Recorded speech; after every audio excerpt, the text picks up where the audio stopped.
السلام عليكم ورحمة الله وبركاته. أهلا ومرحبا بكم جميعا.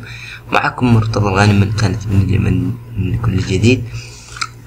ولدينا شرح جديد عن مشاكل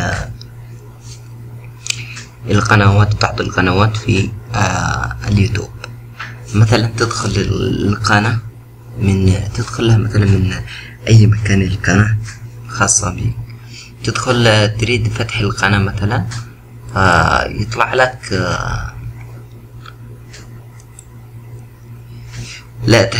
لا تحتوي هذه القناة على أي محتوى.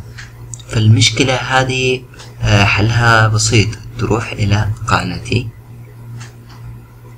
أوكي، طبعا هذا لصاحب القناة مو للمشاهد البراني. المهم تروح إلى سيتنج هنا، مثلا هنا تحت القناة للمربع ده، يجي معك الخيارات هذه. طبعا هذا يجي معك كذا. اوكي، انت تعمل له تفعيل. اوكي، هذه الخطوة الاولى.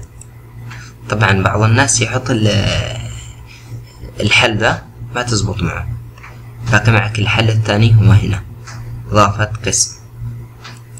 تروح تعمل لي هنا، تختار اللي هو صف افقي، وترجع الى هنا وتختار، شوف تروح عفوا تسحب مثلا هنا، ما لك من ذا كله، انت تروح الى هنا الانشطة الاخيرة، وبعد كذا تعمل تم، ويكون موضوعك خلاص.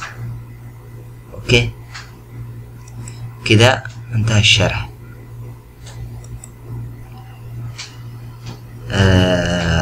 المهم لا تنسوها هذا الموضوع. خلاص، على المهم الى هنا يكون انتهى الشرح، واستودعكم الله، والى اللقاء في شرح اخر. ولا تنسوا الاعجاب بالفيديو والاشتراك بالقناة تشجيعا لنا لنستمر بنشر المزيد من المعلومات، والى اللقاء في شرح اخر. السلام عليكم.